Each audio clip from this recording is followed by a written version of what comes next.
Welcome to Hymer Times. This is our North Island series and we're travelling up New Zealand in our Hymer Camper and are now in Northland. Last episode we left Cooper's Beach and headed up the Karikari Peninsula to Tokerau. We're popping into Ramp Road and Firefl camping area. At this stage we had ran out of water and needed washing done, so we popped down to Kaitaia. So visited the market that was on there on Saturday. And then finally we ended up in Ahipara, where we were on the beach with the horses.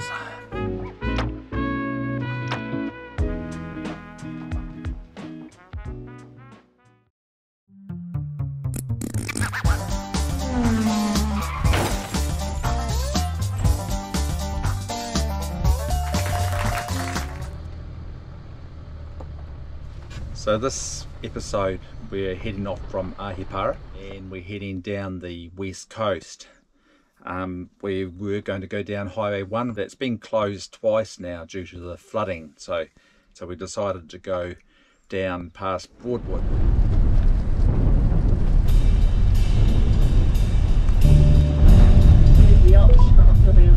Oh, found an op shop, we've got to stop. We're at Broadwood. There's a pop here actually. There's a whole lot of cyclists. Wonder what trail they're doing. Broadwood Community Op Shop. Tea and coffee available. Well, you don't normally get that. The old church, is it?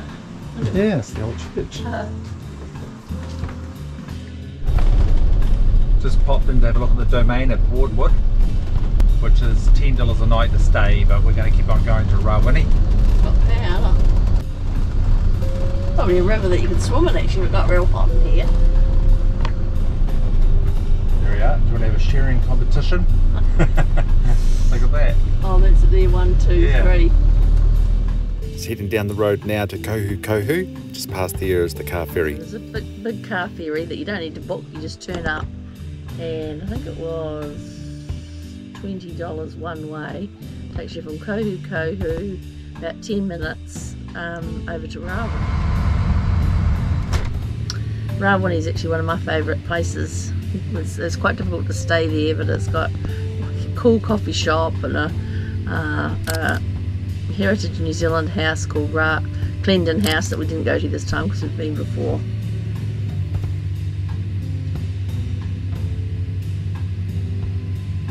Yeah, actually the weather got better when we got to Rawene.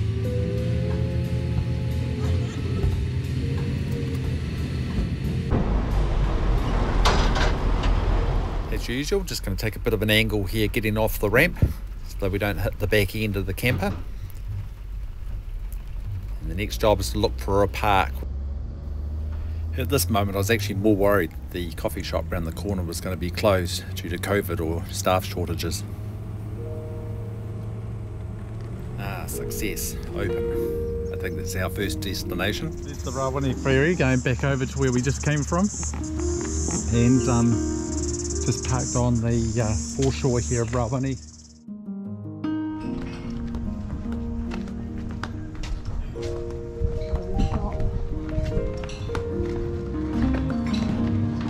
Ordered off the blackboard menu, prawn and feta salad.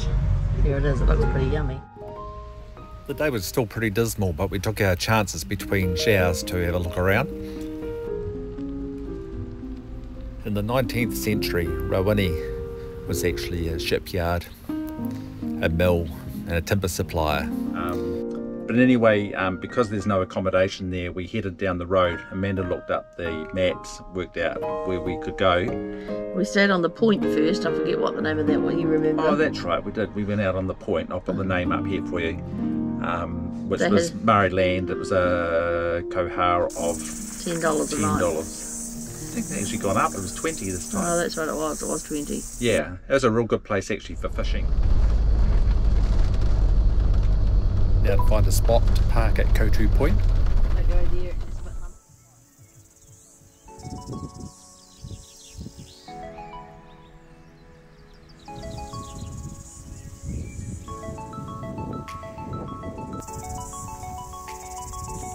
There's a bit of a track along here where you can walk down to the beach. Haven't shown you the fishing, there wasn't anything big that was caught, and we're only staying here one night. But it's a great lookout to take in the Hokianga Harbour.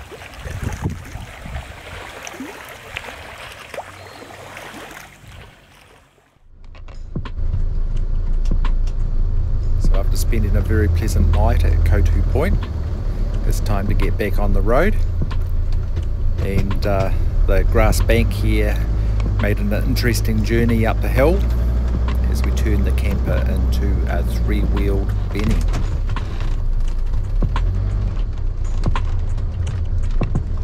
We haven't been stuck yet with three-wheel drive, but fingers crossed. But anyway, we moved on to Opononi. Yep, Opononi, which is 20k down the road. Once again, the camping ground there's been shut. It's all been cleared and there's actually no camps there to stay either. So someone has a place that you can stay in the front of their house. So we did that for 3 nights and quite enjoyed it there, biked. I went to a live cultural performance of the footprints of Kupe, and that was quite interesting. Just arrived at the Opononi Dolphin Lodge and just going to check out. I think there's a beach down here, if not there's one further along.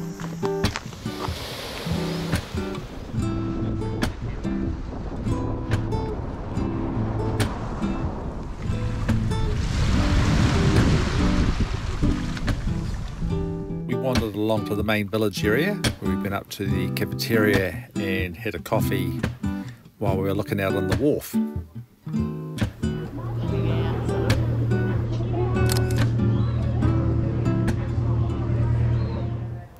It was always nice in the morning waking up to look over to the sand spit on the opposite side of the harbour.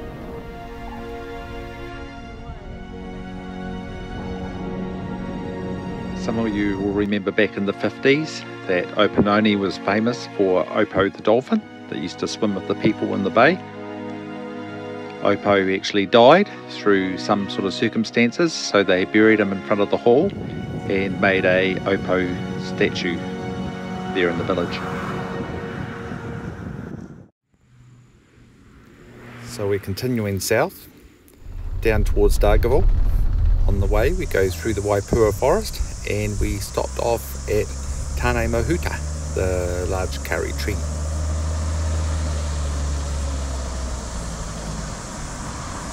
So the control's been stepped up heaps for the karri dieback before you go through to see Tane Mahuta, and all the regulations about swiping, inspecting, cleaning, scrubbing. 4 lanes to go through. You need to scrub both feet and then use the spray on both feet. Then there's a manual brush with some spray just to get any loose dirt that might have been left behind. And this is quite cool, like a big squashy mat.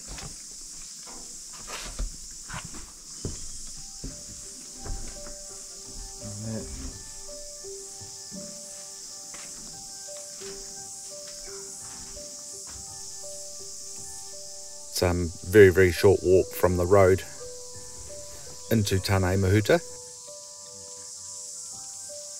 Obviously there was no buses, so it was very peaceful. You could hear all the birds and very little talking.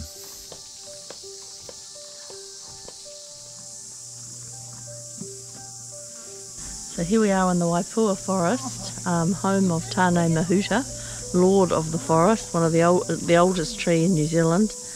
It stands 17.7 metres high and around its tummy is 13.8 metres. Very impressive.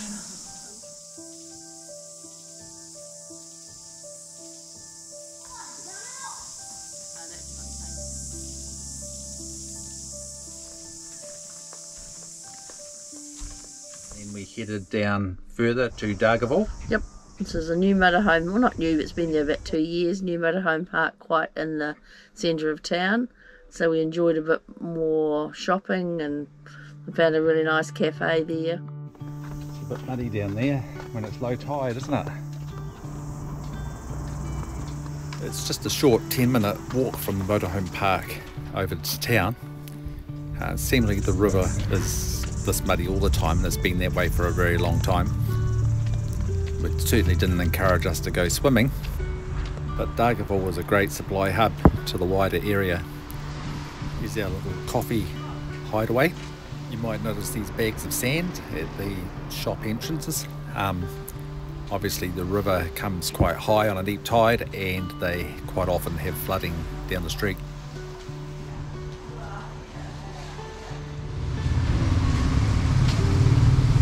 Do you want to look at the... You've been in that one. Even a few recycling shops to satisfy Amanda. A lot of beautiful old Kauri buildings here. Here's the Dargaville Hotel, which was built in 1901. So here we are at Dargaville, and we have the river behind us. I'll pop the name of that up. There's actually two rivers that merge here into one, and I think it changes to the Wairoa, is it? Something like that. Anyway, and there's some club rooms and office over there. Here's the sign and shed and the major warning about floods. These old sheds remain here after that being a shipbuilder's yard, and slips went down in between them there into the water. This shed here's been fixed up as a members room where you can get in and out of the rain and meet other people that are staying at the motorhome park. Anyway, we're off for a bit of a investigation around Dargaville today on the wee bikes. We had a little bit of an upgrade when we were at Kerikeri. We put these nets on here to carry our bits and pieces around during the day, which have been quite handy actually. Is it short time for riding, or are you okay with riding that? Leggings, but what about the top? Do I need something warmer? It's not cold, but maybe we just put a jacket in the wee basket. We're heading to the museum. Skyline's the museum. There's the two masts.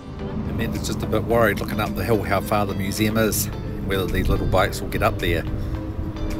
But this will give you an idea of the flooding that's high tide at the moment. So now to tackle the hill. So we've made it halfway up to the entrance.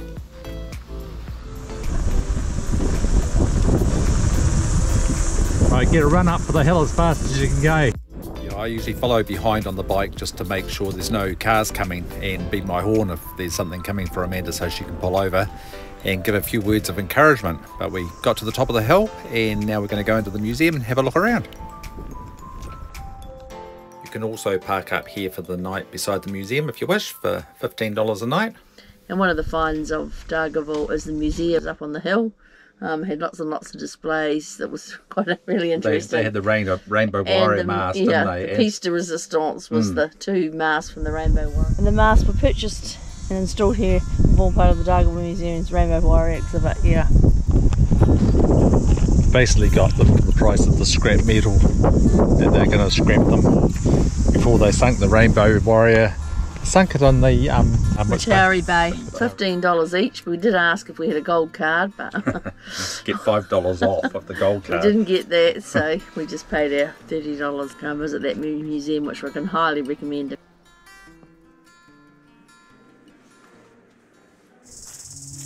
Pop down to the bottom corner of the motorhome park with their made a wee garden area.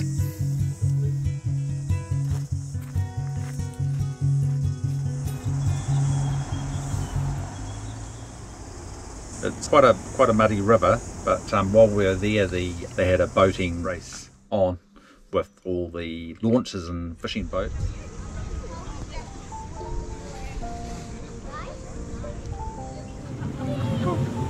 Yeah, what's happening? I think they're just setting the course. What'd you get? Cat brooch for one of my friends that likes cats. All right.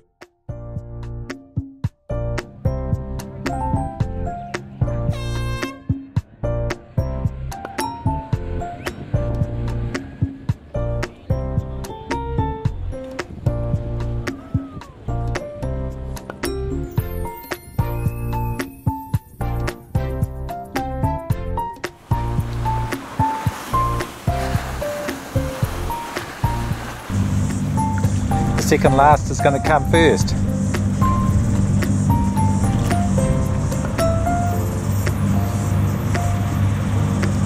Here he goes. Oh! Well done.